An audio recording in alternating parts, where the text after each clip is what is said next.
Farg'ona viloyatining Olis So'x tumanida ham yoshlar kuniga bag'ishlab o'tkazilgan festival shijoatli va iste'dodli yigit-qizlarni yagona maqsad sari birlashtirdi.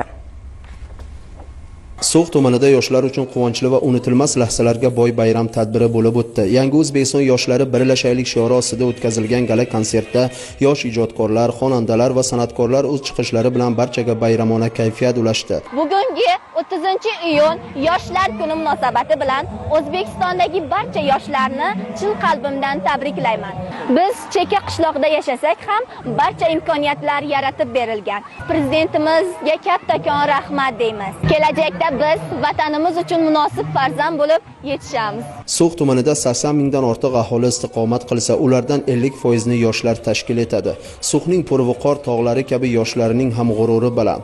Yoshlikka xos shijoat, jo'shqinlik va mardlikni, ezgu orzu intilishlarni amaliy harakatga aylantirgan so'xlik har bir yosh o'z oldiga aniq maqsad qo'ygani yoshlar oyligi doirasida tumanda tashkil etilgan tadbirlarda yana bir karra o'z isbotini topdi. Konsert dasturida yosh estrada yulduzlari ishtirokida ijro etilgan shou hamda vatanni mat etuvchi kuy-qo'shiqlar ketma-ketligi yoshlarga vatanparvarlik shijoati va ko'tarinki kayfiyat ulashdi.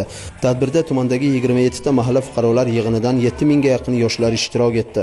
Tadbir davomida so'xlik iqtidorli yoshlar hamda yoshlar oyligi doirasida o'tkazilgan turli sport musobaqalarida g'oliblikni qo'lga kiritgan yosh sportchilarga qimmatbaho sovg'alar tantanali tarzda topshirildi.